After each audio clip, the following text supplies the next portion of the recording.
my name is Aksik, aka Annika. Welcome to my channel. Super happy to greet you all here. And today is time for another coloring process. I haven't now done these for a while, time constraints and whatnot. So I thought I would make kind of a full process with not much editing for this page. And my idea is to make it kind of a relaxer page, fairly simple, not overcomplicated, but still effective looking.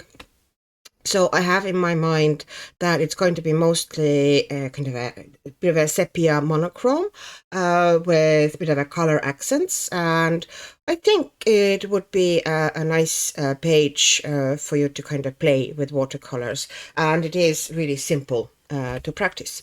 So I'm trying to keep it deliberately quite simple. Let's put it that way. And I have next to me now most of my supplies. I also have my brushes. At first, I need bigger brushes because I need to wet the page totally in the first stage. That's just for the first stage. And I also have this squirty bottle that when I'm making kind of just next thing I'm going to do, I'm going to make kind of like a bigger wash of watercolor kind of color.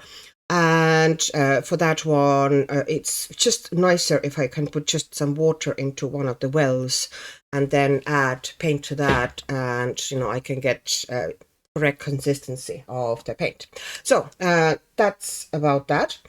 Now I have here these paints. So they are the ones that I have been promising that, if I'm doing, like I will be trying to do if color along is a big word, coloring processes and possibly tutorials. I don't really feel much of an expert, so tutorial is also a big word. But yeah, I'm coloring with these paints because they are a pretty good value. They're Meiliang 52 sets. This is the color chart that I have for them. They are quite good value for what they are. They're Chinese origin and pretty nice, like proper, pigment based watercolors. Most of them quite nice and transparent, some of them more opaque. Now, in this set, I am not overly enamored with the earth tones. Some of them, I'm looking for a bit more transparent earth tone here, because I want the base to be basically like sepia. Most of the shading to be sepia as well.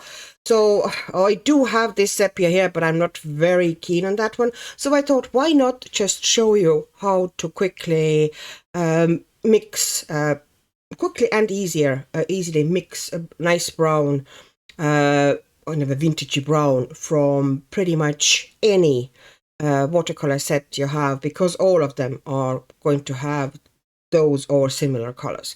Because you don't need that specific set. It's just, I said that if people want to specifically follow me exactly with the same paints I'm doing, I will be doing some coloring processes, not all of them, with that set. Okay, too much talk. So let's mix the color first, and then I'm going to wet the page and put down the first wash. So we have here, let's take this well, since it's kind of the closest one for me. And let's take you also maybe a little bit closer, so you can see what I'm doing. And I'm putting a good bit of it down, because some of it will be also lost with kind of brush cleaning and, mixing. So I'm putting a good bit down, and we will also need the same color for shading. So if there's too much of it, it doesn't hurt. Also, because it's the same colors I'm going to be using constantly for mixing that color, it is very easy to go back and mix more. It won't maybe be exactly the same, but it will be very close and harmonious because you're using the same colors. So the colors I'm going to be using, methinks. Okay, oops, that thing fell in there somehow. The color I might be using is possibly this color here, which is a bit dirty at the moment, but trust me when I'm saying that's permanent dark yellow. Any dark or bright, warm, very warm yellow will do. This would be considered here, that one, this one here, would be considered now cool yellow, kind of lemon yellow. What you need is a nice warm yellow, and that is going to be pretty much in any set, even in small sets, kind of basic sets. And I'm also going to use this permanent red, which is just fairly neutral red, also going to be present in most of the sets. And I'm going to use ultramarine, which is also going to be one of those, very, very widespread and common colors in most of the watercolor sets. So you should be fine whatever watercolors you have in your stash. You don't have to have exactly the same ones. But, some people just felt that I was talking about that before I bought these for myself for my channel purposes, and a lot of people did feel that it would be beneficial if I had same watercolors. If people wanted, they could get the same watercolors and they wouldn't break the bank.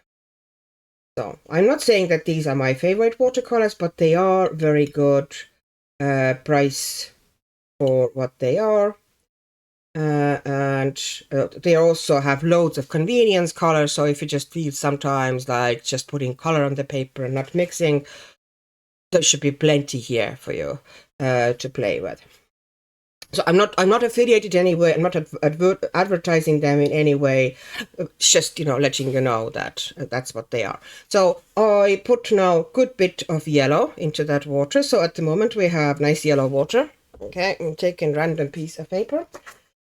Actually, I might take a random piece of watercolor paper, which might give you better results. Just a second. Here you are. This is a piece of watercolor. So we have this really transparent, pale, nice yellow. And next thing I'm going to do is I'm taking now the permanent red. So that is the color here at the very top. I'm taking a good brush full of that one as well. I'm mixing that in, and essentially I am going to get orange. So I can show you now. So we now have orange, which you could actually use kind of as some skin tones could kind of work like this. To me, that orange is usually too orange. I tend to neutralize it a little bit, but it's fine. And I also have here, I might put a little bit more in, kind of make it darker, make it more intense, because it is very watery. So, and I'm also going to put in a little bit more. I might have put a little bit too much water into that well, but that's fine. So now we have a bit more intense orange. Okay, and now I'm taking the ultramarine, which is the one here. Is it? Yes, it is. There's so many paints that I have to keep constantly counting which well is it at the moment. And I'm putting that now into that mix. And you can see already that it's turning earthy. So we have brown already, but this brown is a little bit warmer and redder than I want. You can see that. Okay. So I'm going to add a little bit more ultramarine to it to neutralize it more until I get consistency, kind of a color that I like more. It's a bit better, but I still want it more neutral. It's still a bit too red. So now it's starting to go where I want it to go. I'm making mud here, but deliberate mud. Yeah, and now it's getting more neutral, which might be a bit harder for you to see. But I might want to take it a little bit even more.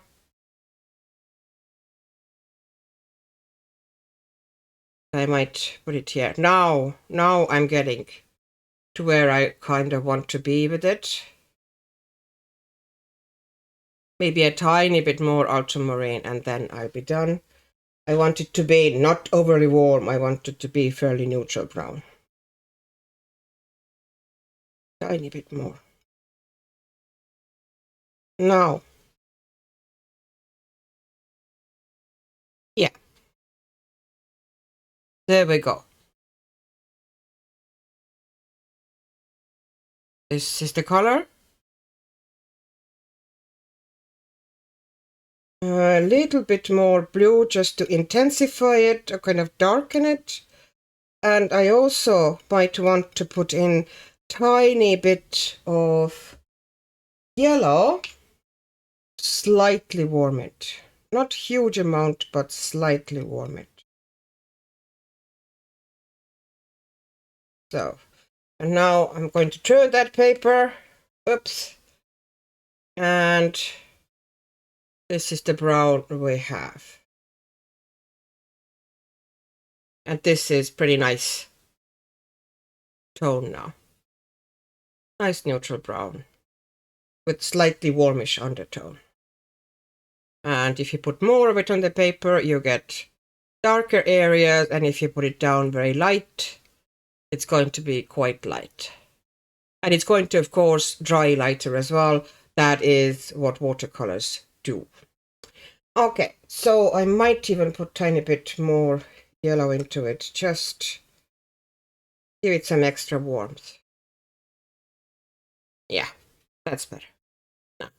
I don't know if it's visible to the camera, but I can see with my naked eye now here that I have the color that I want.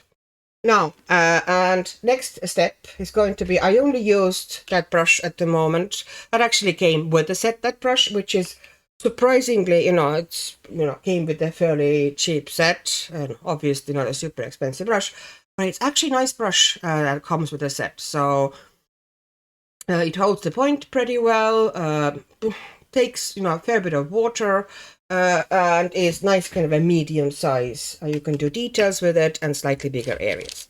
So now I'm going to push things slightly, so everything is going to be visible for you. And now I might have to go a little bit back so you can see tiny bit better. Okay, this way you can see exactly what I'm doing, although you don't really need at the moment to see that one at all. Main things are already done. This is mostly the decoration or reminder what we're doing. I also will take a piece of kitchen paper just in case we have some sort of a mess. Now, as for book prep, what I have done here, be careful now when you lift it, don't put it into the paint the book, is that I have put, with the washi tape, I have put a piece of wax paper to the next page, and just in case I get a bit carried away with the brush and swipe, which I have done several times before, I have something protecting the page next. And also I don't know if you can see it very well, but I have put the washi tape so it's actually covering the crease of the book, so the water cannot seep into the crease. But it does mean that you are going to have tiny, very narrow white stripe between the page and the binding. But if you really wanted to take care of it or get rid of it, then afterwards maybe you can, find acrylic brush marker that goes, kind of with the color and make a stripe, in the crease of the book. Or just put, I sometimes just make kind of a black stripe here, kind of narrow between the pages that kind of separates them, but also because the acrylic dries essentially as plastic, kind of protects the binding slightly. So This is kind of a matter of taste. If you look in something that matches the page or something that contrasts the page, and it also will help you sorry, just explain what it helps you to do, but you can also just leave it as is. It really is very narrow. Okay, and next thing I'm going to do, I'm going to take water. My water tub is very cheap and simple. One of them is Temu Boys. It has 2 wells, which I like. That I always have clean water. Even this is my brush rinsing and washing water, and this is after rinsing the brush. Sometimes you do need, sometimes you don't. You can do the kind of final second rinse, so the brush would be proper clean. But I also use that well if I need just clear water, which I do need here now. I am just going to take this big brush. This is by Ken Bromley, which is a UK arts company or website. I really like the brushes. They're acrylic brushes. They're really nice. It's nice and soft, and it's 1 inch flat. But you can use any brush that is. The wider the better, kind of. It goes faster. You need to manipulate the paper less, and kind of, the more you need to go over it with the brush and manipulate and massage it, the more you actually will, there's actually more chance of you slightly damaging the paper. So the less you do that, the better, really. The faster you get the wash down, the better. But what we're doing here is we're absolutely wetting the whole page. And the trick here is that if you wet the whole page like this, you are going to have less buckling. Because the buckling happens because especially if there's some areas of the paper are dry and some areas are wet, and the fibers as they are drying are contracting and stretching, and you get those hills and valleys. If the whole paper, whole sheet is equally wet, you get less of buckling on any paper. Even if you did that on Amazon paper, if you did the whole page like this, you would get less buckling. So we will still get some. I'm not saying that you wouldn't get any. There's going to be a bit of a wave in your paper. It is not watercolor paper. They did not mean us to start watercoloring in here. But we do it anyway because we like doing it. So now I have paper nice and wet. It seems that to me anyway. And the second reason for making it wet is that you get, it's really easy to get kind of soft blends if you just have wet paper. Things that I forgot to tell you before I started doing all here is that one thing that I'm now doing is, I'm lifting that page slightly, and I'm actually switching out this paper so you can see anyway. Behind the paper, now behind the page you're working on, I also have a washi taped piece of wax paper behind the page. Why washi tape? Because this way it wouldn't move around and suddenly expose your paper to unexpected runs and bleeds. And now I'm putting on dry tissue. And that helps a little bit when you go over the edge of the paper or page with a brush, which is full of paint. Sometimes it tends to go very easily underneath the page from the other side. This one catches some of those bleeds into itself, being very absorbent. Now, does it totally prevent them? Most likely not, but it does help. So, you get significantly less or, narrower bleeds with that method. So I do it. It's not a miracle cure, but it's helpful. Okay, now I have the paper nice and wet. And I'm taking now the big brush that I had. And let me maybe get you now closer because you really don't need to see that. Yeah, you see the whole page, I think. Or was the other shot better? Well, we'll see. If it doesn't, possibly you need to see the full book while I'm working. Sorry for bouncing you back and forth. And now I'm wetting this brush also, just to get the bristles a bit damp. And then I'm dipping it into this pre-made paint. Now, especially if you pre-mix, okay? If you've done something for 10 minutes after it's mixed, pigment is a powder, essentially. Some of them heavier, some of them lighter, but they tend to, if you leave it like this in a liquid, it tends to just fall to the bottom. So to have the same consistency of paint like you initially mixed, you do need to kind of give it a little bit of a mix before you start using it like this. Just, swirl it around and agitate especially the bottom here. Now we start putting down the color.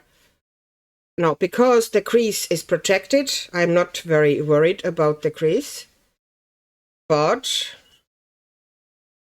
I'm still going to be not overdoing it. I don't want paint to sit there too much, so there's always going to be, especially if the book is bending like this. This is kind of how the last pages, and these ones tend to be more kind of, the paper needs to curl at the end. It doesn't, especially if it's a newer book like this one, it doesn't stay totally flat. So what I'm doing here is that I'm letting it, if it's because of that the paint tends to still try to go into that crease there. But, because I have the washi tape protecting things there, it isn't too bad. But I still swipe it out from there, because just in case it runs into the binding and gets somehow past the washi tape, it can be a bit of a pain. So essentially I'm putting the wash now all over the page. At first I'm just going to do basically a flat wash. Now, I would like there to be some kind of interest. Now I'm leaving now the center pretty much flat. I'm not doing anything with the center anymore. I'm leaving that as is, to dry as it is. But to the sides now, around the circle, I put some dabs like this of that liquid wash. So I would have a bit of a patterns or color variations or interest. They will spread on their own. There is no need to guide them, because the paper is wet and it'll kind of create its own patterns. You can also bring it, those patterns slightly into the circle. Just leave the face kind of untouched, because we want that to be fairly smooth. But the rest of the page, we want a little bit of a texture like this. And it won't have any harsh edges anywhere, because that's now very wet. Anything you're going to put down is going to just spread. Okay. And now that is pretty much it. Oops, some sort of a fluff onto the paper here. I don't know where I got that one from, but it's okay. I got it off. So like this, some variations. If you wanted to, you could also, let's say, take now the wet brush. I put it through the clean water in my rinse tub.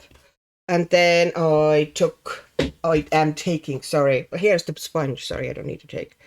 I kind of put it against the sponge, so the excess water goes into the sponge.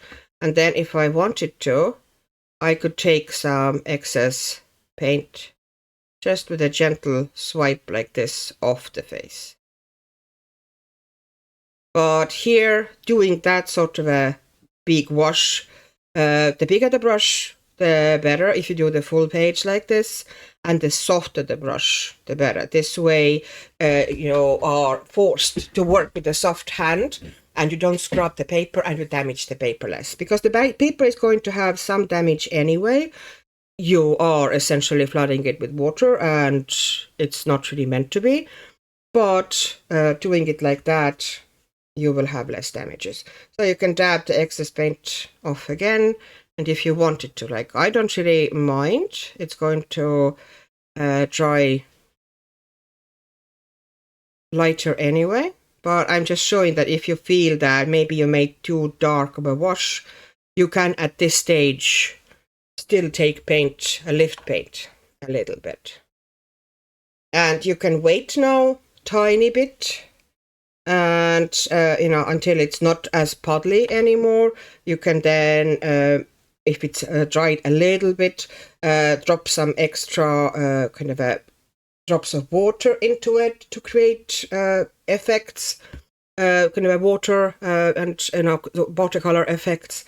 But at the moment it's too wet, really. Anything you put in there, it's going to be kind of just spreading pretty much evenly around. Now, one of the reasons why I like to mix my own brown is also because mixed browns are more interesting and have more depth. Like if I just put in, let's say this is the brown I would have used, it would have been pretty kind of a dull color. You can see, it's fairly even, but still, not very kind of a deep or interesting. But here you can already see how the pigments are slightly separating and developing, and there's a bit of a depth and interest to this color. I think just mixing the color, even earth colors, gives more interesting results. So now I need to let it dry for a little while. I could, of course, go at it with, let's say, with the heat gun or hair dryer. But thing about that is that if you don't like, for example, I'm taking some of the excess water off here. That's what I'm doing here, in case you're wondering. If I do that, you get more buckling, because once again the paper cannot dry totally evenly like that. Some areas are going to get at times more heat, some areas less heat, and because of that you are going to get more wavy and more buckled result. So if you leave it to dry mostly, at least naturally, then you get, of the possible options, the flattest page. And I'm going to run now the brush. I'm going to dry it as much as I can on the sponge. It's handy to have a sponge, any sponge, but they sell these, for example, on Temu. They are dirt cheap, and really handy to just have next to you to tap off excess paint or wipe off the brush. And so I have 2 of them, and I keep just taking excess paint off and picking up then excess moisture here in the binding, the crease of the book. And that's it. I will need to put that to the side for a while, so you might have a break, or maybe carry on watching this video next morning. Or if you just want to see how it works, I'll be back in a second. I am now back, and the page we just started, in your view at least, is now bone dry. It's been sitting for more than a day. Circumstances made it so that I had to wait a little bit longer before I got to it. So that's not really important. I just wanted to show you how much more depth mixed brown has. You can see here all the little color variations, and just I think it gives much more beautiful brown like this, now that the moisture on the page doesn't interfere with the visibility anymore. Oh, I just think it looks way nicer. But this is not obviously how it's going to stay. That's not the full page. I also wanted to show you that because of all the taping here and the little kitchen towels behind it, now this is one of the rare occasions where the back of the page is absolutely clean. You know, there's not a speck of leaking, or nothing went through, or nothing went underneath. So it did kind of pay to do that. And now here is the palette that I had the paint already mixed. So what I'm going to do now is that I'm going to making sure now first that I have my color chart in front of me, just in case I need it. So we did use permanent dark yellow, I think it was permanent red we used, and ultramarine.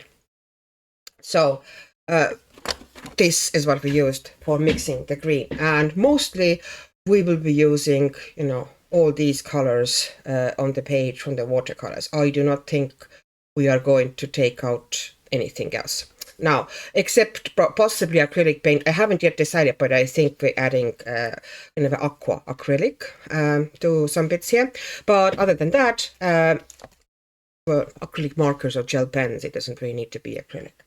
Now I have a new brush, which I thought I'd try out. It's recommended by my wonderful commenter, Meiliang.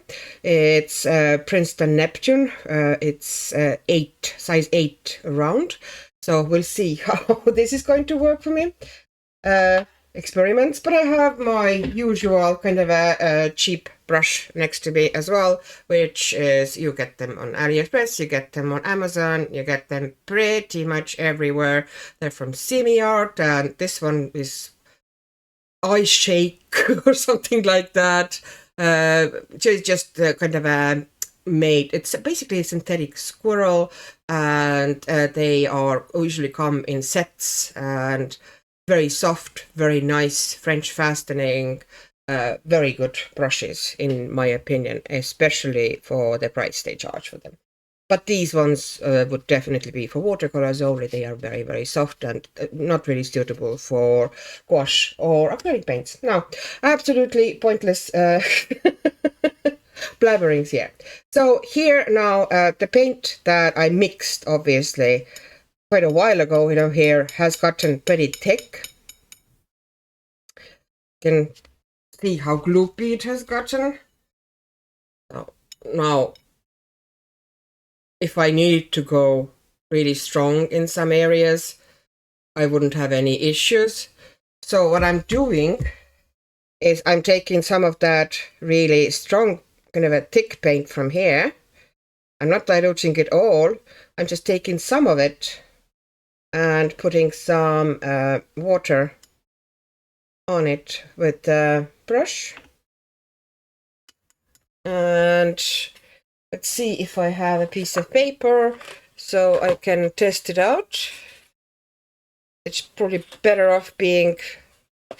no, actually, watercolor paper is not necessary here because that's not watercolor.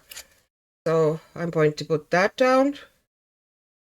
And this is possibly...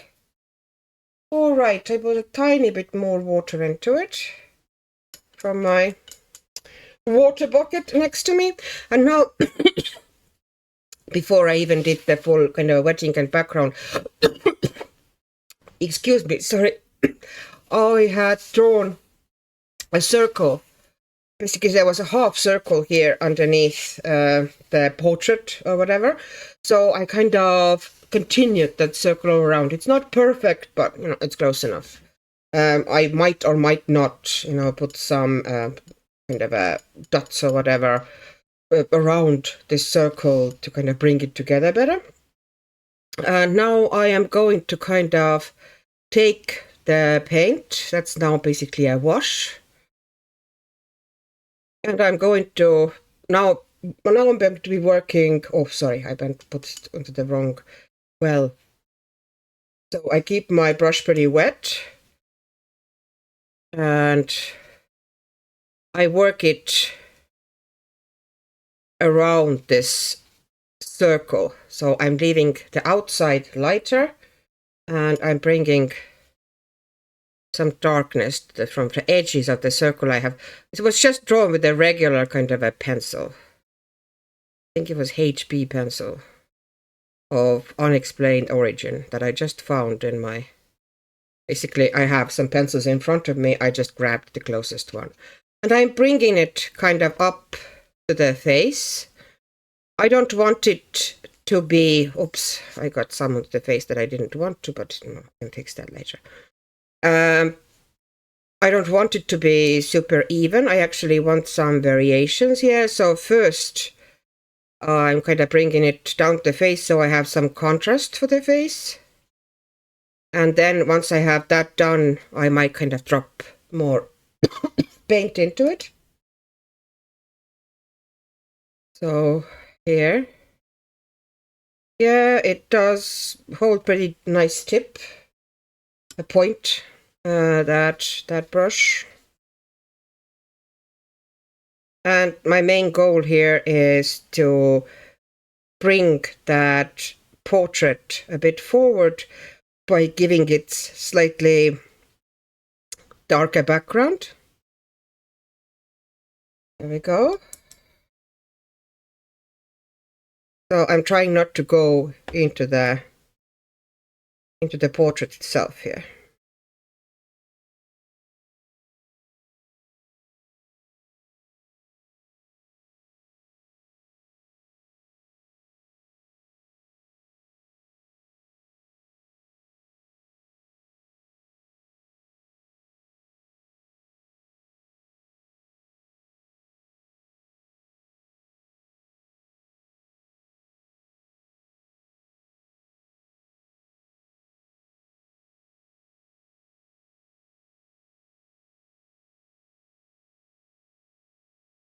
So that is going to lighten. At the moment it looks darker than it will eventually be because it will lighten. So what I would do now is that I would take some of, a little bit more water. Okay, and a little bit more of that thickened paint from there. Making a bit more of that wash.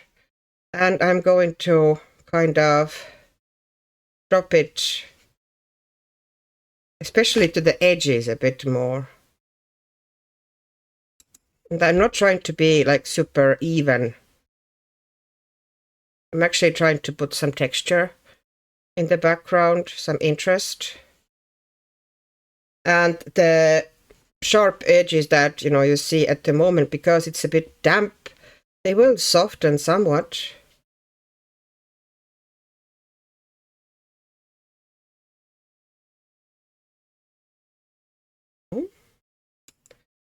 Still need more.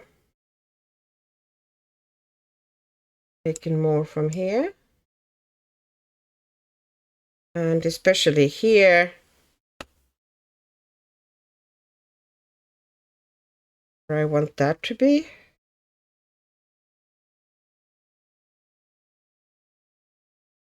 And trying to make a little bit of texture.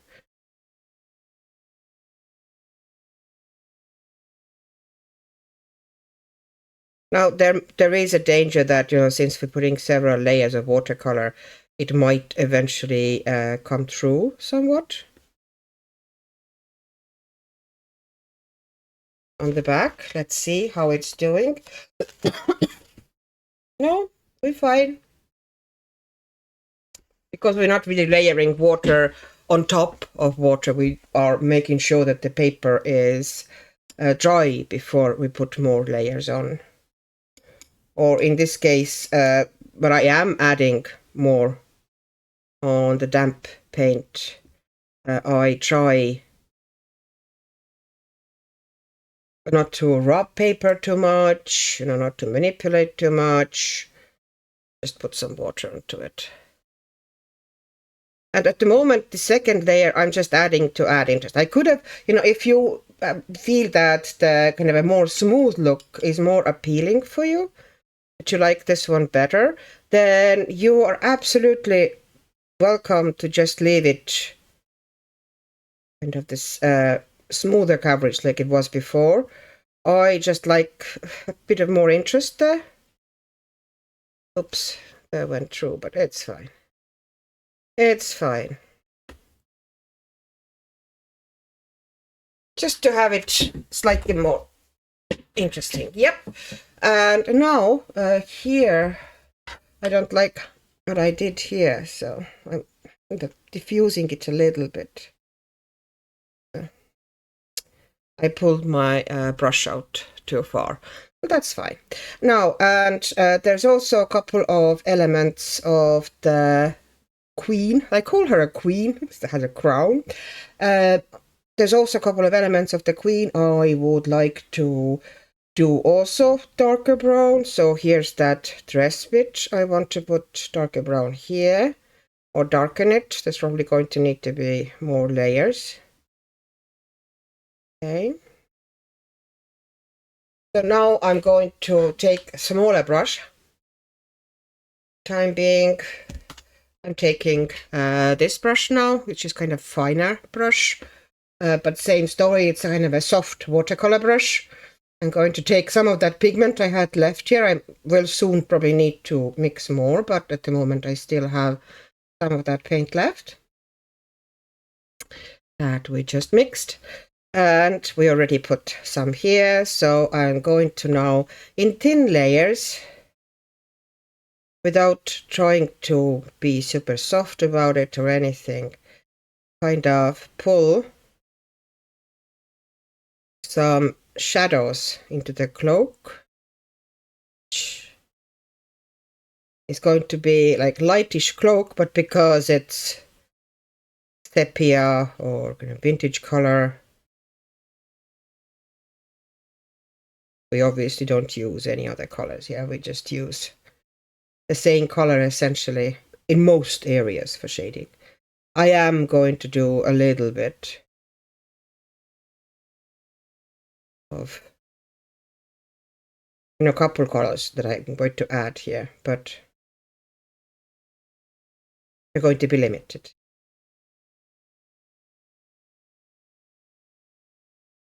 I said I will try to be very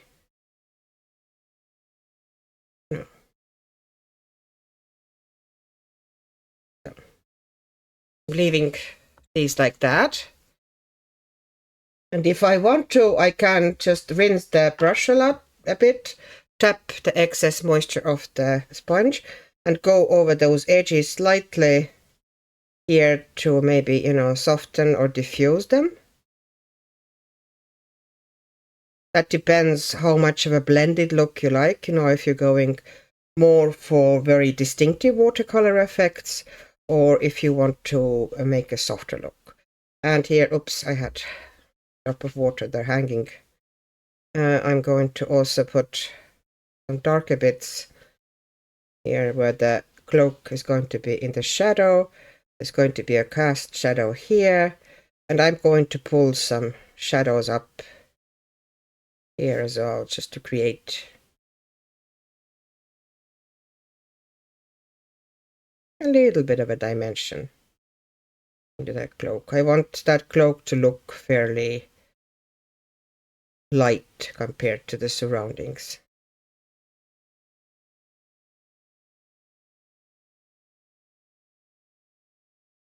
So I'm going to add a little bit here and there.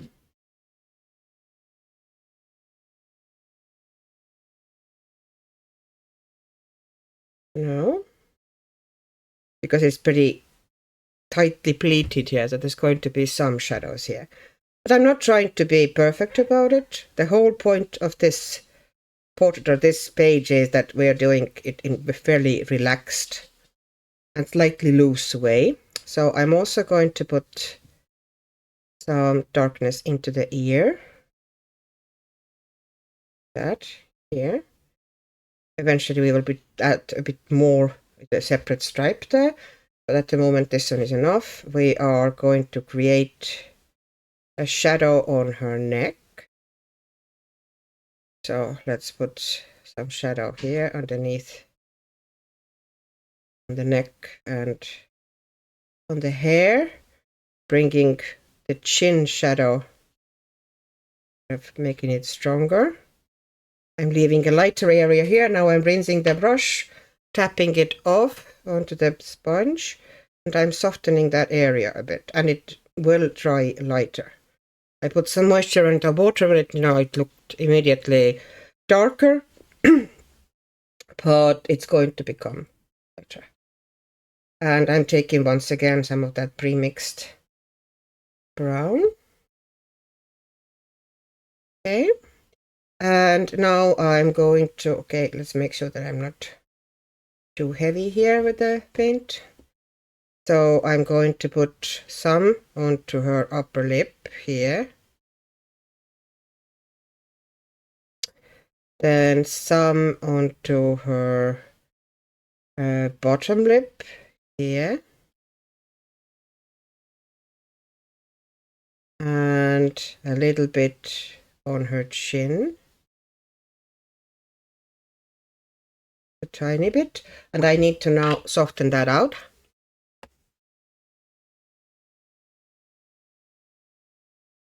A tiny bit, and it looks at the moment darker than it's going to be because it will dry. And I'm picking a little bit onto the tip of the brush.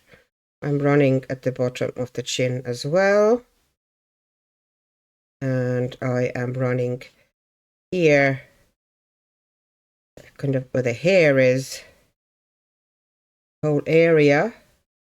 I'm bringing it to the corner of the eye, and then I'm bringing it down here, and basically the whole part of the face like this. But this is going to be fairly soft. I am going to eventually add darker bits here on the sides. And once again, I'm tapping off my brush and I'm very gently running it over those sharper edges. But as I said already, it'll all dry a lot lighter than it looks at the moment even. It's going to be very, very subtle. And then I'm going to put some, I need a bit darker here even. Otherwise it's going to disappear altogether. So here I'm going to put more underneath the hairline. And I'm going to run that over the eyelid, a little bit under the eye as well. And here in front of the eye.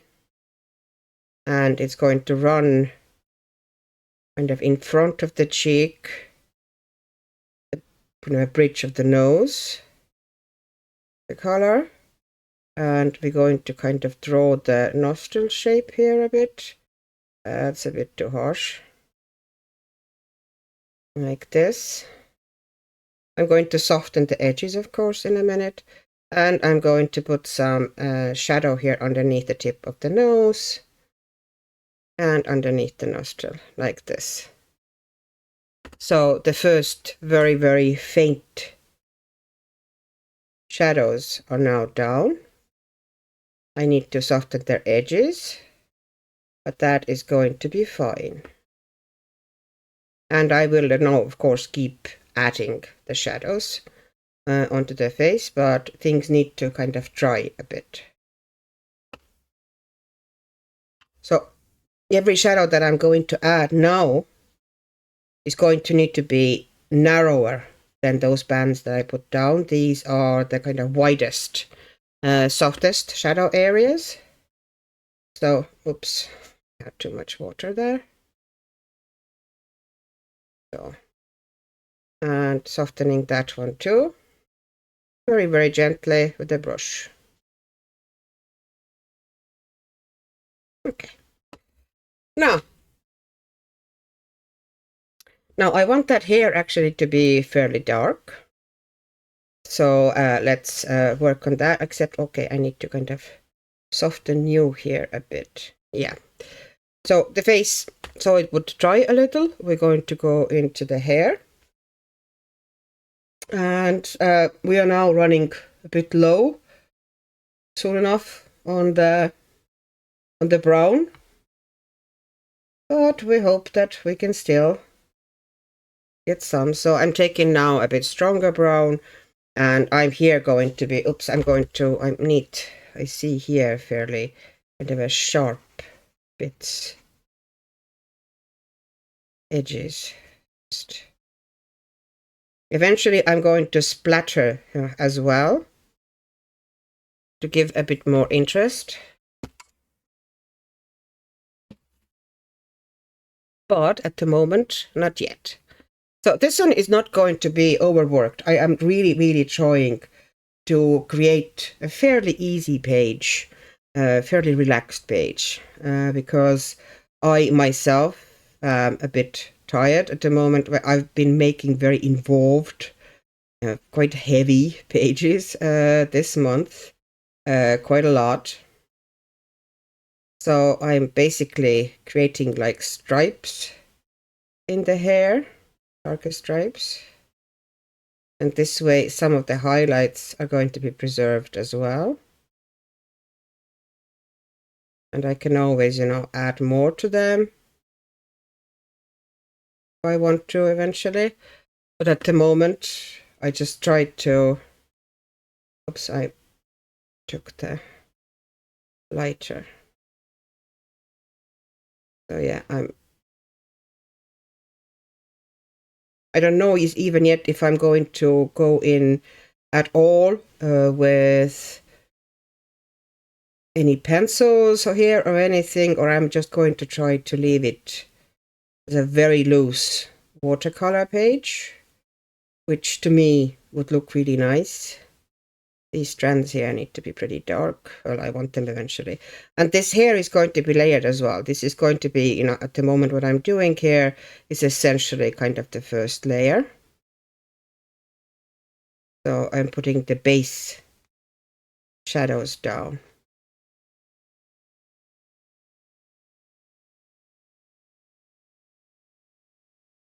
Here we go.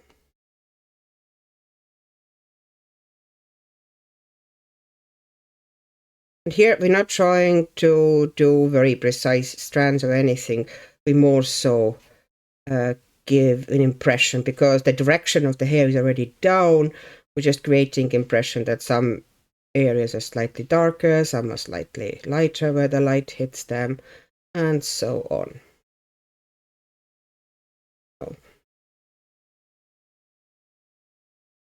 And this can be worked over several times with several layers, but we don't want to commit to a super involved page, as I've already said.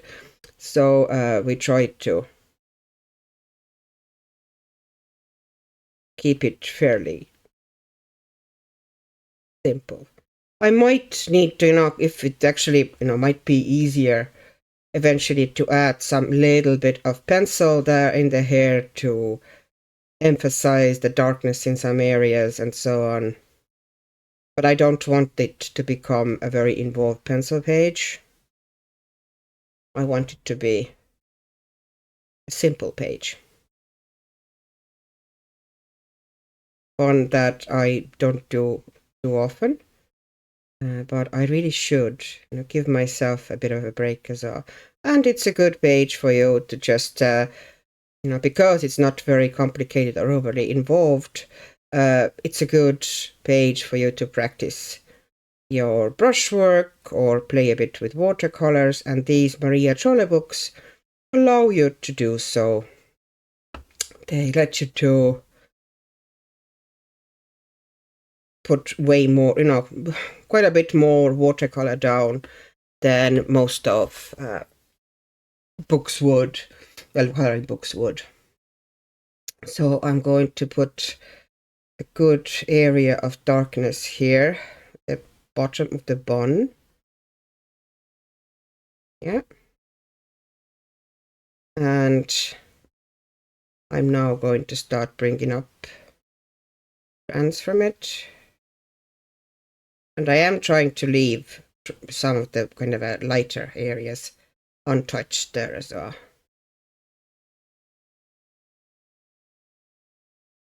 Okay.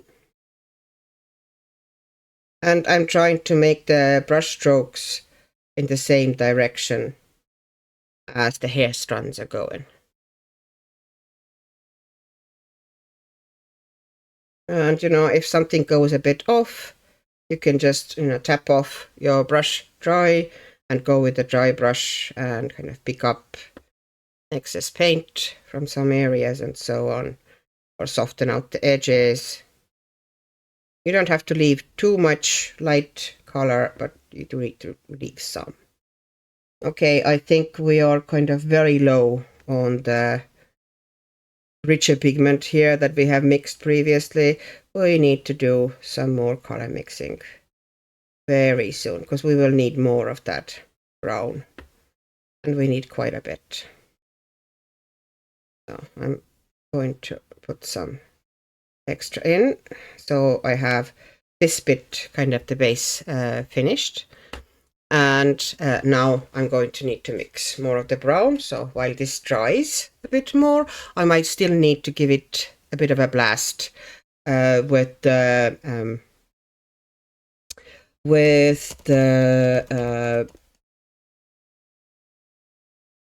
heat gun. Sorry, my English just finished. Heat gun before I do anything else. Any other layers, because it does need to be nice and dry. But I will then hopefully remember to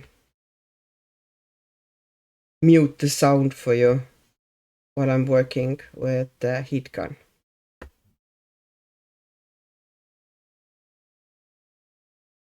Okay, now that's a good bit of yellow. So now I'm pretty sure it was permanent red. Okay, I'm just pretty sure it was, because now, of course, because it was almost 2 days ago when I did this first layer and mixed the paint. Of course I've forgotten. I'm pretty sure though, from the looks of that brown, that this is what I used. Now, I don't want to use too much red, but I need some. And then I need to go and pick up a good bit of ultramarine. And this is still too red for brown here.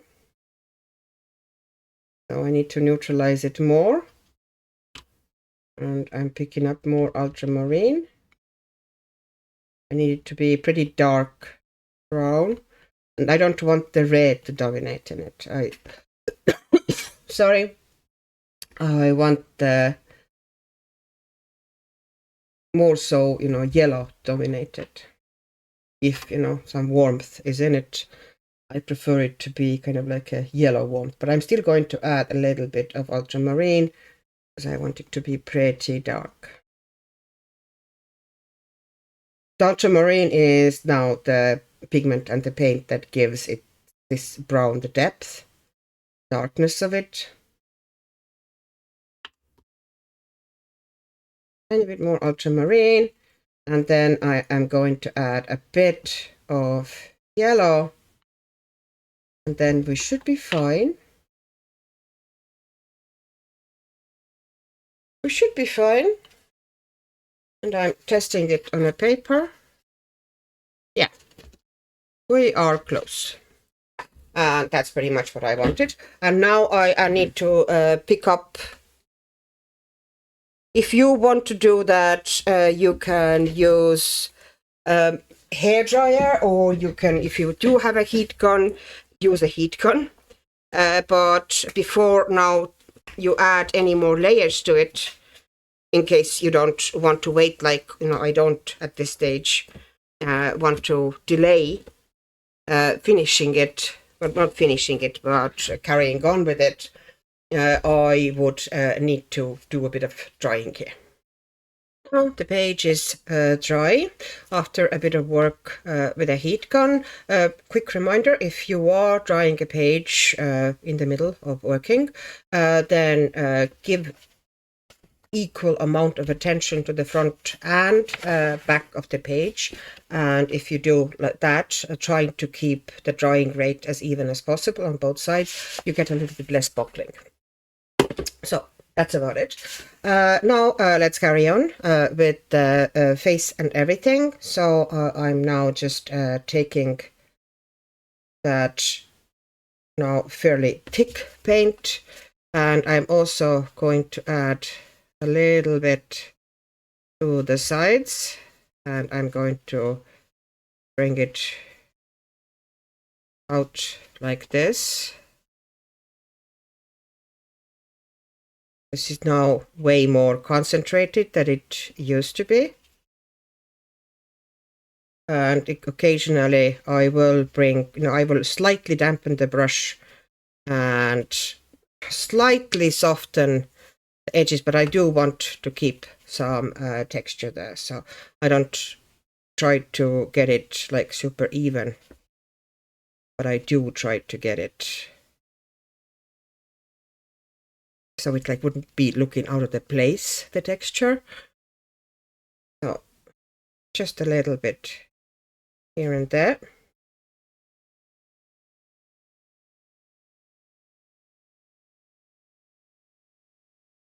So here I'm going to try to give it a fair bit of darkness.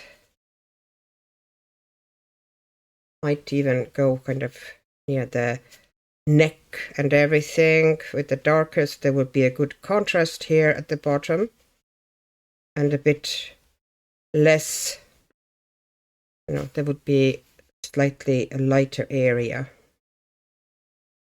near the face.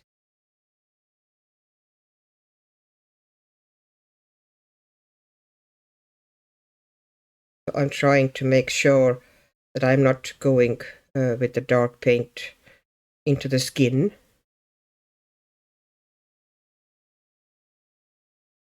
Giving it a good contrast. Now. And I'm dampening the brush slightly, tapping it off, and kind of softening the.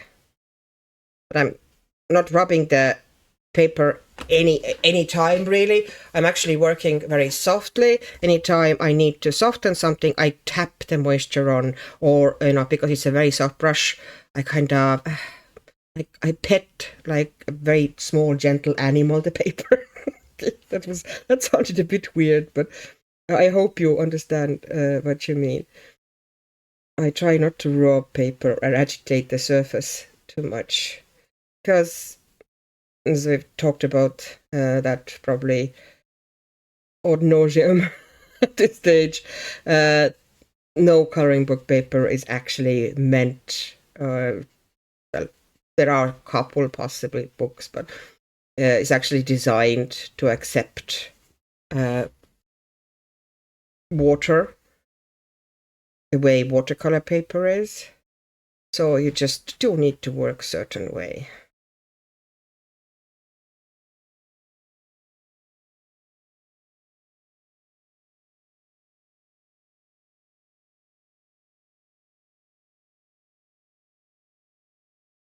Now, that's how much I'm going to add paint to this circle. That's pretty much done. Now I am going to add just, extra shadows here and there. So there's going to be a skin shadow here. So this is going to throw shadow onto her skin. And I'm trying to kind of keep it slightly, I don't know how to say it, like sketchy. So not every line has to be super smooth out. Doesn't need to be over blended or anything. And here now, because I have the lighter shadow areas down, what I am trying to do, that I'm not going bigger than those lighter shadow areas. I'm just kind of dropping down slightly smaller areas of shadow. Basically like building up depth of the shadows here. But trying not to totally lose the fact that everything in the middle looks lighter than the background.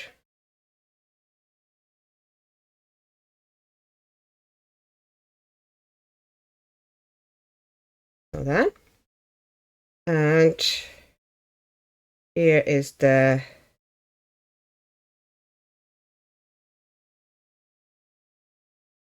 just pulling out some extra shadows as well if I feel like it. Maybe dropping some extra dark shadow here underneath the coat.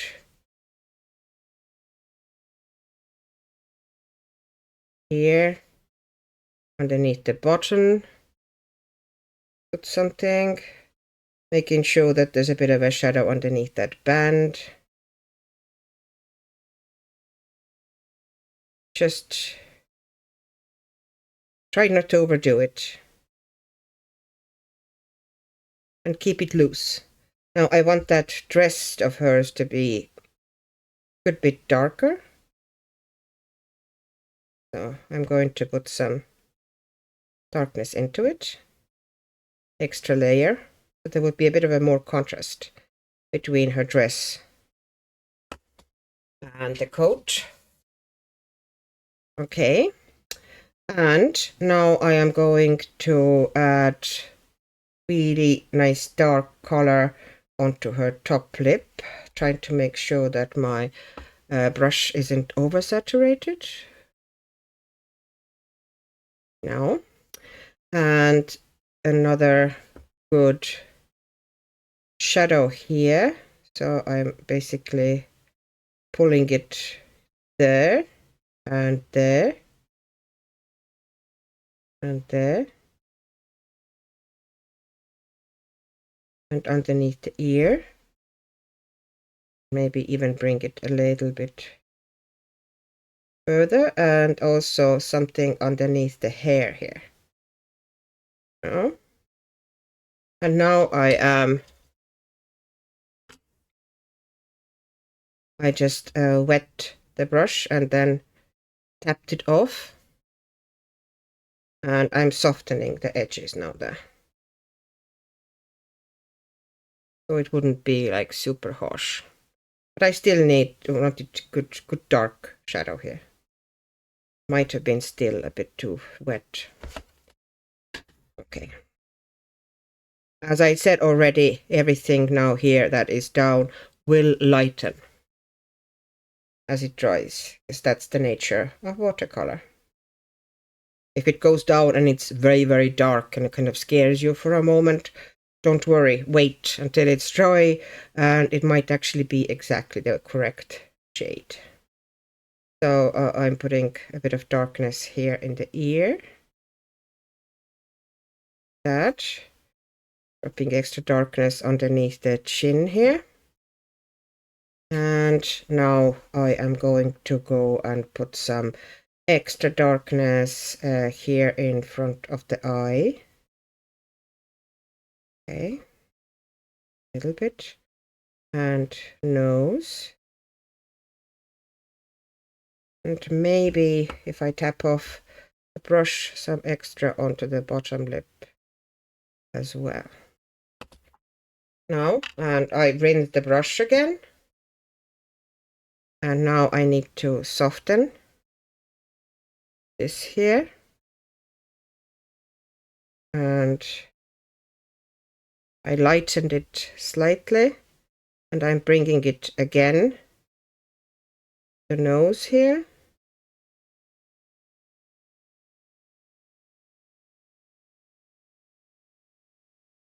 And I'm softening here all the shadows.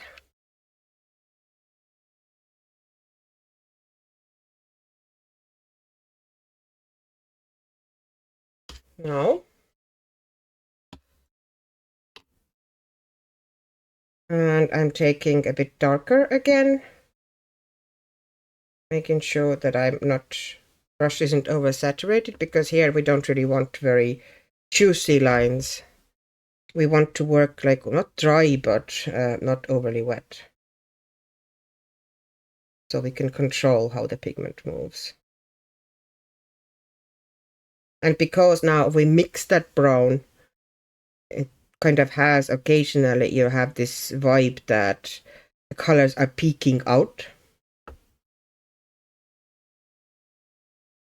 So I'm putting some there.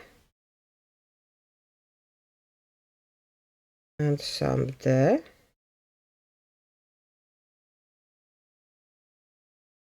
Okay, like this.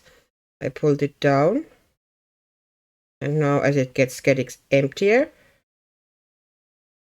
I will eventually go in and soften the sides as well. I also will go lightly and pull and into the chin there. It looks a bit scary, I know. And now I dampened the brush, tapped it off, and I'm very gently just pulling my brush over those areas. You can see how gentle I'm being.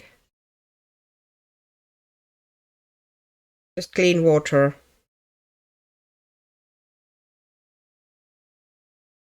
And that diffuses everything. No. And once again, I am not trying to make her perfect or super lifelike. I just want something I can relax with. Which is often, you know, sometimes, especially if you've been doing some really complicated pages and really going for it, then you feel at the end of it that, oh, I want to do something that I don't really put much brain power into it at all. And this would be kind of my way. And now I'm putting strong color into the eyebrows. And I'm not here, I'm trying, no, I'm not disturbing Maria Trolle's artwork much at all. But I actually want to darken that moment where the paint comes out to the cheek here a little bit, and I'm going over the edges again with a clean brush.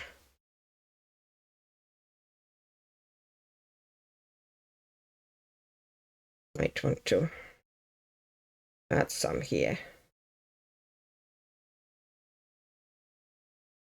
Yeah, like this. Kind of bringing it more down like this, smoothly. Almost, you know, to the chin. Making sure that it's darkest here at the hairline. And now the eye area, once again, a little bit extra darkness here in the corner of the eye. Because it's a bit, now I should have probably waited until it was dry and put in it like a third layer. But at the moment I didn't really feel like it. So I'm just working probably more wet here than I should have gone. But hey. And if you feel that, you know, maybe you went a bit overboard somewhere, and you can gently go over with damp brush to maybe, you know, soften the area a little bit. Just don't rub the paper, because rubbing doesn't really help much at all. Dabbing and then going, wetting the brush and going over the area again will work better. Now it will change once it's dry, okay? It might look way scarier at the moment than it will eventually be. So, and now I can once again go in with the hair.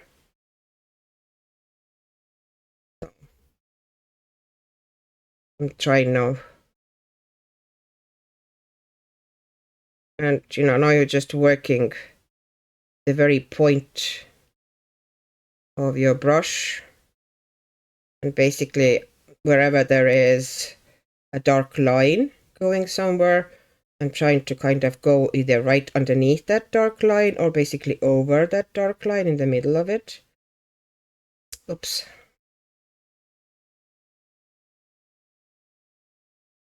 Just to create, and if there's kind of some narrow areas, you know, make some of them like really dark and leave some lighter and so on.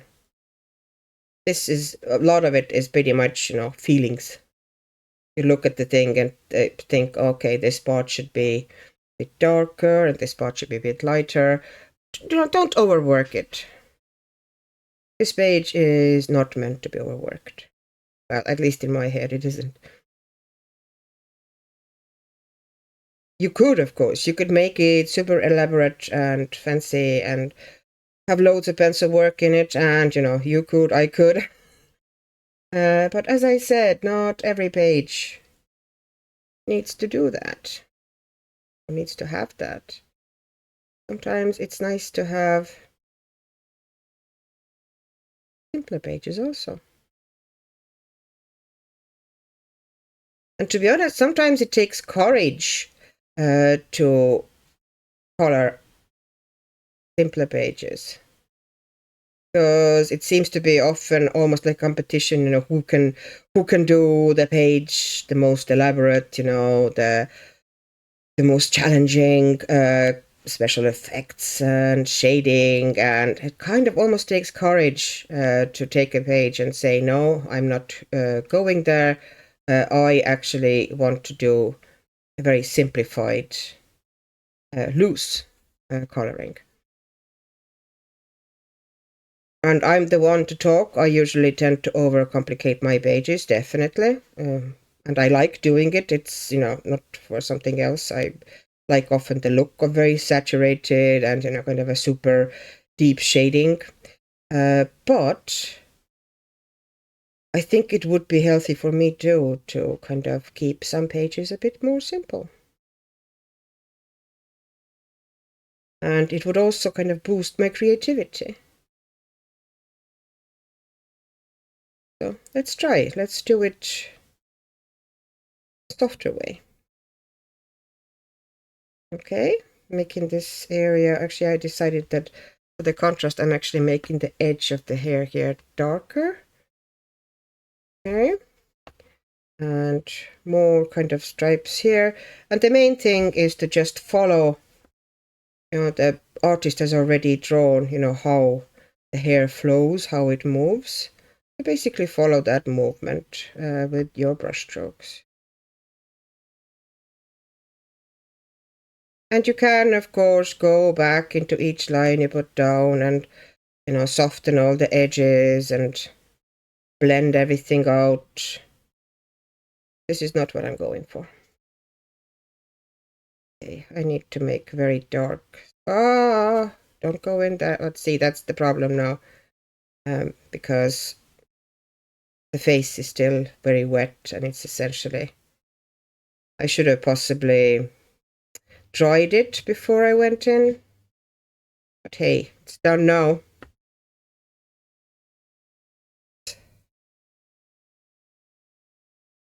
Definitely need to do a bit of drying before I put next colors in.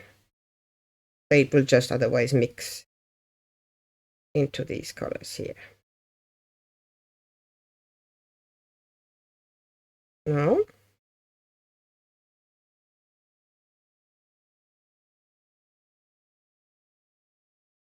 and here as well. And if you go into the snowflake a little bit while kind of, trying to do the hair strand, don't worry, I certainly won't, because I will put some acrylic paint marker or gel pen into the snowflakes. So if there's going to be a bit of watercolor on them, that's not really a problem at all. And making sure that, some areas are going to be lighter, some darker. And that's what gives hair a bit of, but we don't have to overdo the hair.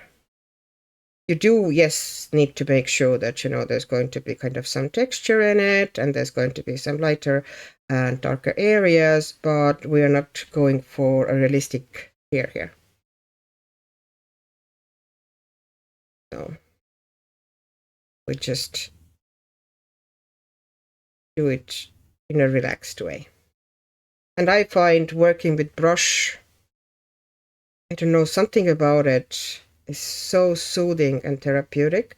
I know that a lot of people don't like working with brushes and with watercolors, And that is fine as well, you know, for them. Pencil work is what they enjoy, and there's absolutely nothing wrong with that. Just like there's nothing wrong with other people really enjoying water-based media and watercolors and paints.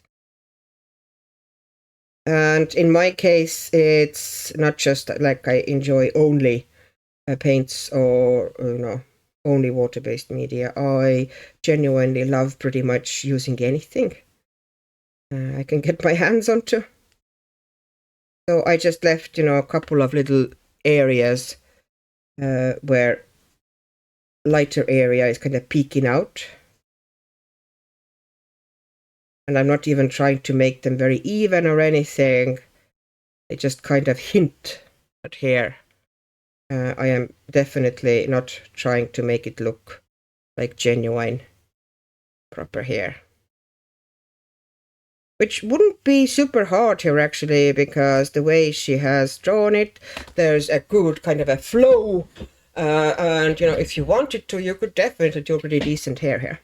It's just, I don't want to.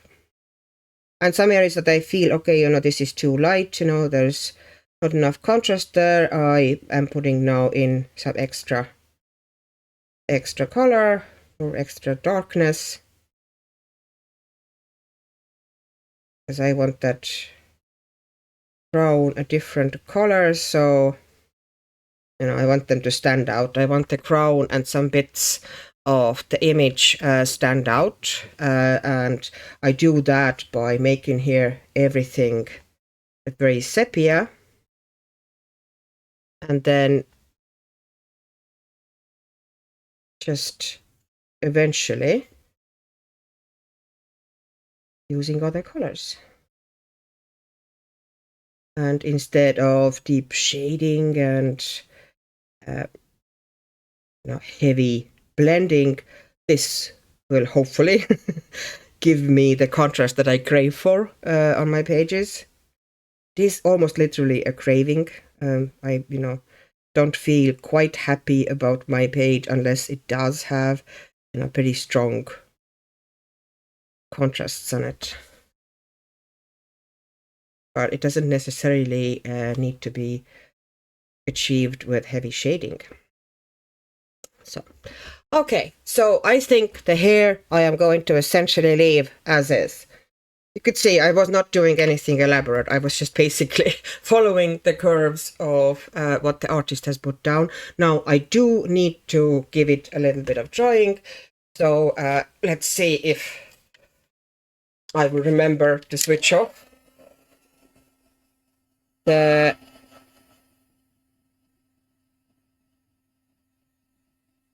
sound for you, or if it's going to be all very shouty. This, by the way, is not the loudest of the heat guns that I've ever had. So you can imagine how loud some of them can be. And then you turn it around and you kind of go in circles. Try not to stay in one area for too long, if you want to see how I do it. And the same would go if you do it with a hairdryer. Don't just dry one spot. Kind of keep it going in a wide area.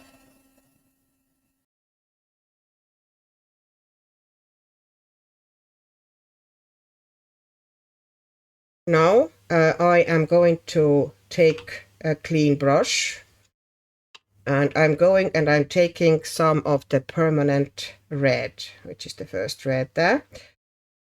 And I'm putting it, oops, what is that? Some sort of a crumb.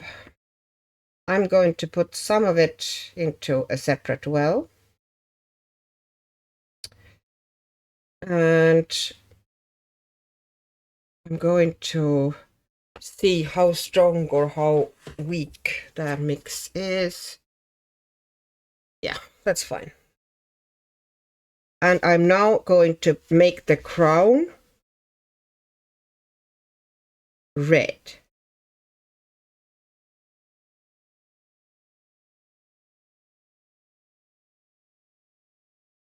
You can leave on edges, if you want to, some white area already.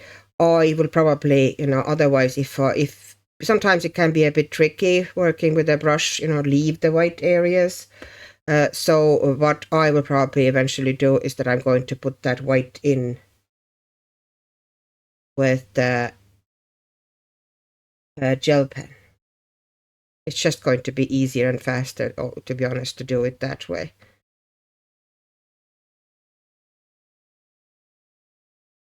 I'm making the star red as well. But, ideally I would have left some parts a bit kind of light or white. I can get you a bit closer.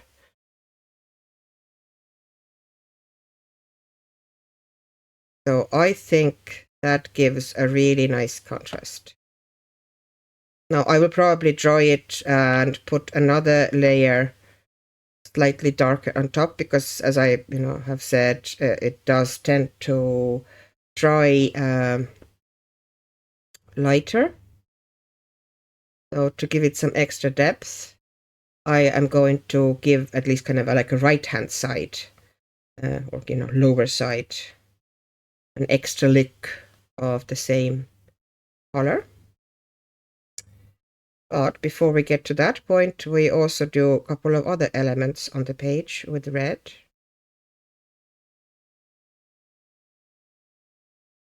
So,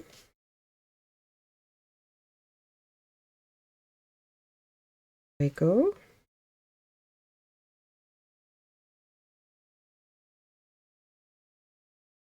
I'm trying to be careful not to go into the hair as well, but if it happens, it happens.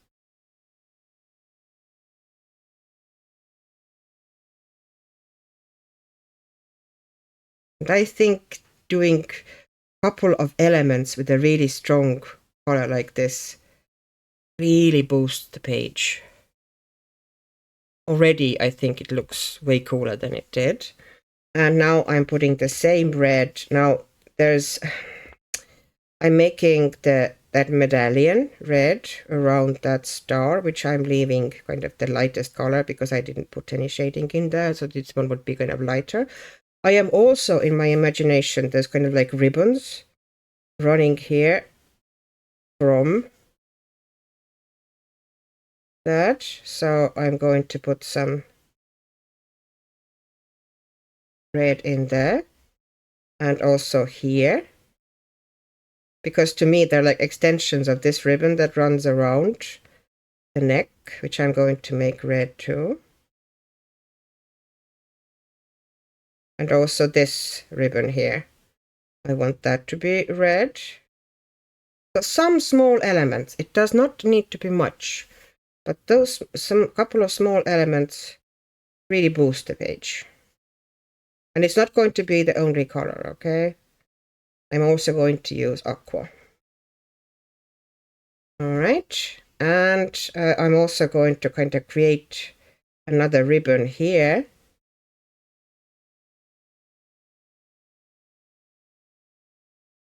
And another ribbon here. Just kind of to balance things out a bit, to give us a bit of extra of that red running through the page.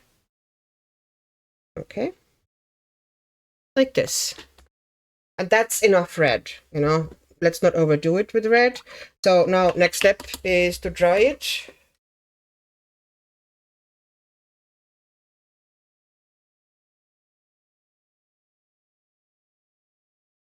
And now we're taking the same red again with the same brush. I'm going to bring it closer again. And I'm taking it pretty thick. I don't actually want it to be much diluted at all. I want it to be gloopy. And I'm putting it, this one needs to be nice, either very, very fine brush.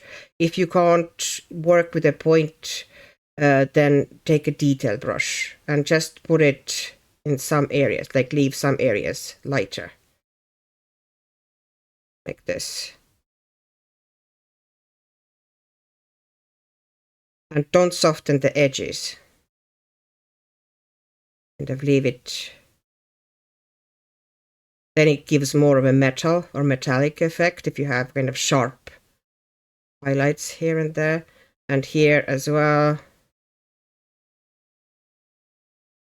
And once again, I'm taking the paint straight from the pan, fairly gloopy, and I'm making the bottom, the kind of a ring or whatever around the headband. Well, that's what I meant. That is holding thing on her head. I'm making that band nice and strong red, very saturated, pretty much maximum saturation. Like we're working with mass tone here. There's not much water in that paint at all. And here as well. And on the bottom of these kind of a little orbs at the top. And once again on the sides of the spikes. And also kind of depict the texture of the spikes by making it kind of, uneven, the line. A bit of a curves in it. Bring it to the front in some areas keep it very tight against the right hand side. Don't know if I can get you much closer. Okay, let's see if I can get you that close. All right. So the paint is that gloopy. That. And I am going to put a little bit at the bottom of these little pearls or whatever they are. And then you see how I just create a bit of texture. And because it's kind of sharp texture like that, it does give an impression that it's either some sort of a coral or crystal or metal. Especially if I put a little bit of white here and there with the gel pen as well. And it does not take much work and it's not complicated. See yourself. Just dipping the brush, putting a little half circle into those pearls or orbs there. Putting a bit, making sure that the right hand side is shaded, but also putting some texture into those crown spikes and also making sure that the paint is kind of stronger and really super vibrant here.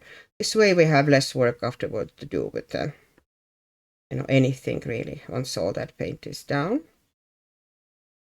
And here and here. And doesn't it already look like it's mostly that's how it's going to stay? I will add some white here and there once it's dry, but not a lot. Okay, and now I am going to also, let me bring you a little bit back. I'm going to also put some extra of that paint, really bright gloopy paint, onto the ribbon as well, but not everywhere, like, because it's almost dry, it's almost like gouache consistency. I'm taking it very little onto my brush, and as it runs out, I feather it out. I don't even go in with water there, I just feather it out gently. Like you would feather out like pencil sometimes. I'm doing the same with the paint. So, this is, I can show you the consistency on the pan. Basically, the bead of water has been sitting there for a while, so you have this kind of a gloopy consistency in a pan. And I'm taking very little from the moment is too much because I went in with that, but You see, it's like very little moisture in this paint. So you can essentially just put a little bit of texture in and essentially feather it out. And I think it looks more interesting that way. Gives better impression. This one I actually will make darker ribbon here. And that's it with the red paint. So let me put you back onto the regular programming. And now I will do kind of very brief drawing.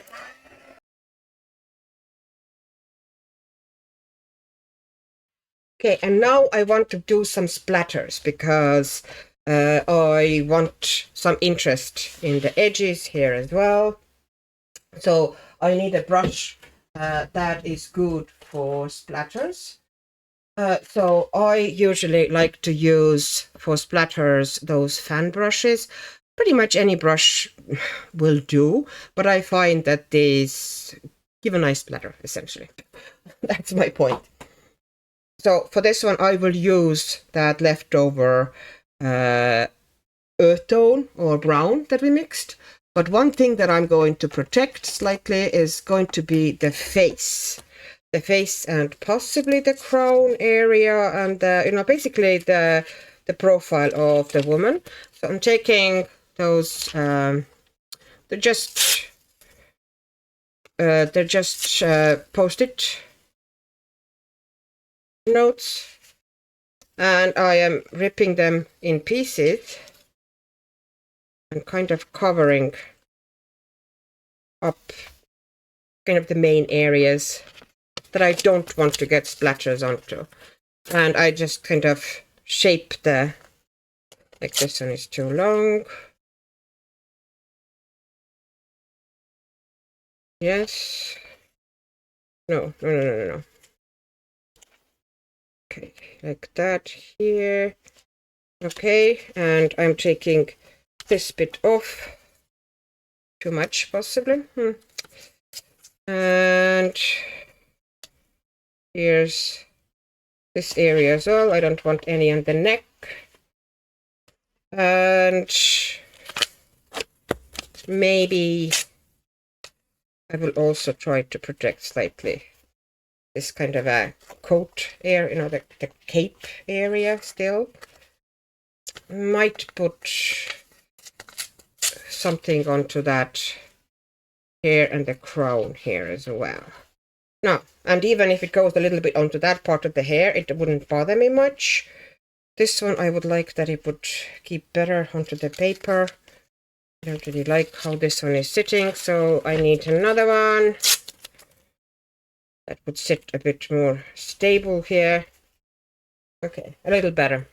Let's see how this is going to work out for us. This will always be a bit of a splatter is somewhat controllable, but not utterly controllable. So there's always the danger that, something might go a bit off. But let's try. So for that, I wet my fat brush, and now I'm going to swirl it around in that liquid here, and I'm making sure that I don't make it too wet, like I swipe it off the edge so it wouldn't be too full. Okay, and now I'm holding it down with a finger and I tap it this gently, not too aggressively, but do some tapping.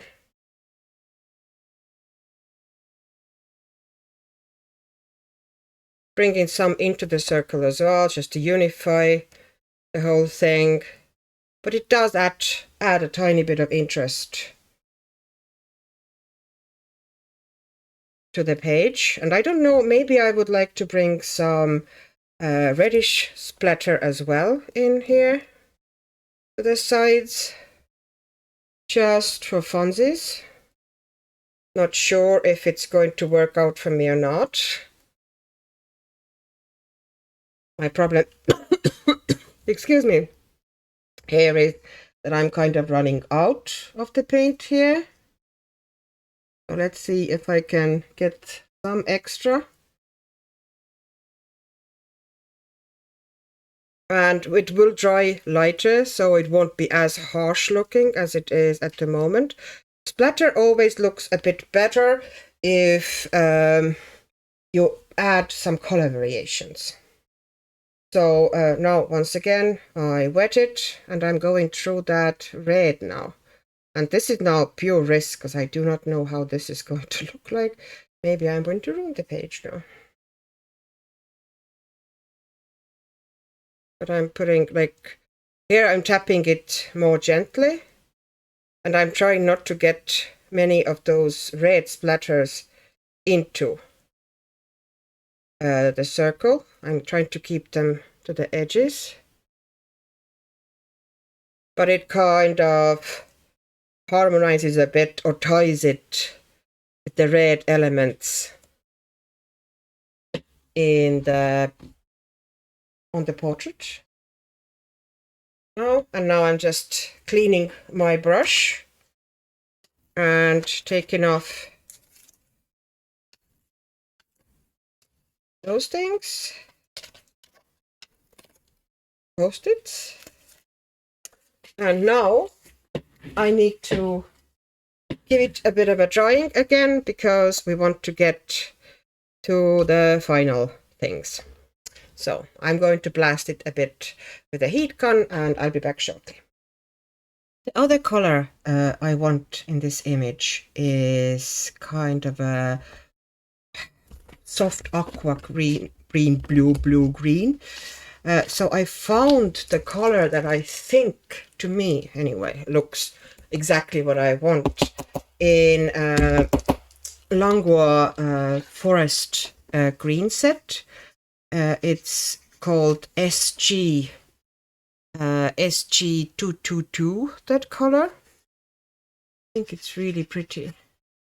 And I think similar colors I also have, not exactly the same, but very similar color is also in Hoela or Tele set called bluish green. That 737 is a bit similar as well, a bit more greenish, I think.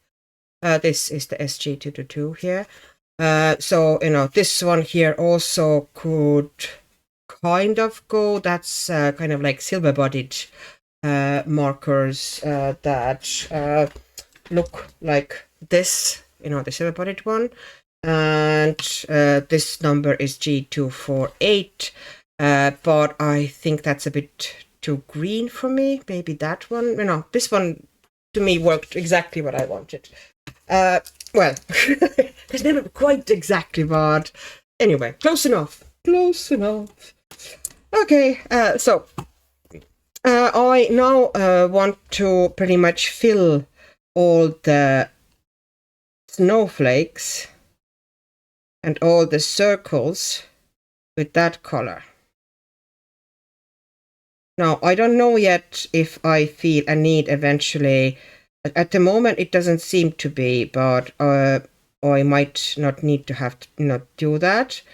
Do I need to outline them with white? Quite possibly not. At the moment, it looks bright enough, and I can pretty much get rid of the dominating outlines with the marker alone. Now, in this instance, make sure I actually didn't quite do it, but if you do it like this, okay, I'm going to move the thing. Make sure that you start where you're least likely to mess things up, and put your hands into some areas that you've already worked over. Now, usually in a narrow areas like that, you don't need a second layer, but if it's a bit bigger area like this, like this circle. You might need to let it dry and quickly go over it with possibly another layer. You know, this is kind of up to you situation. Now at the moment it seems to be, yeah, now it's juicy again. It's kind of, so you need to be working pretty gently with it. Like, details are hard to do, very kind of fine details with these brushes. So if you're not happy with how precisely you got the details down, then you can always go over the outlines or with the finer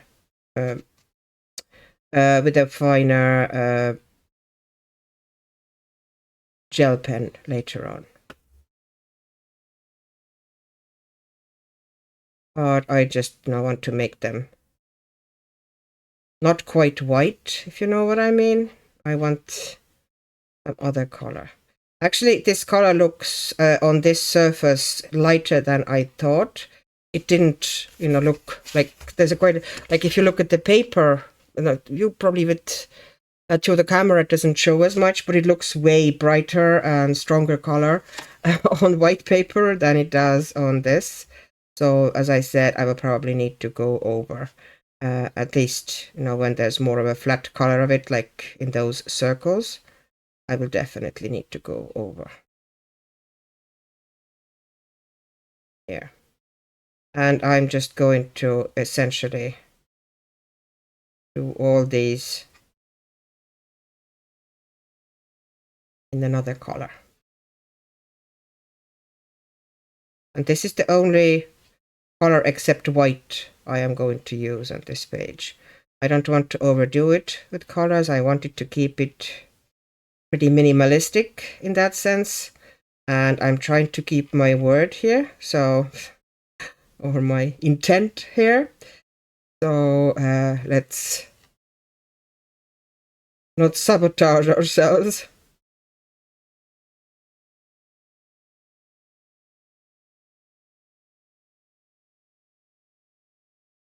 And then I'm taking this, which is supposed to be probably kind of the breath that is coming out of her mouth. And I'm making it thicker in some areas, softer in some. Maybe create an extra swirly here, so, you know, just add a bit interest. And maybe extra swirly here. Just to make sure that it's not just, you know, those two swirls coming out of her mouth. I think it's going to be more interesting if we give it a little bit extra. First covering those lines. Then I am going to thicken some lines. You know, some lines keep them thinner, some lines thicker. Maybe create a swirly, oops, that didn't go well. Oh well, nothing is perfect. Yeah, that's pretty much should be. Making sure that, you know, it's not the same thickness, the line. There's some parts of it that are thicker, some that are thinner. It just looks better and more dynamic that way. Now, okay, am I still fitting into the shot here? Yes, I do. So here, that little star, super careful because that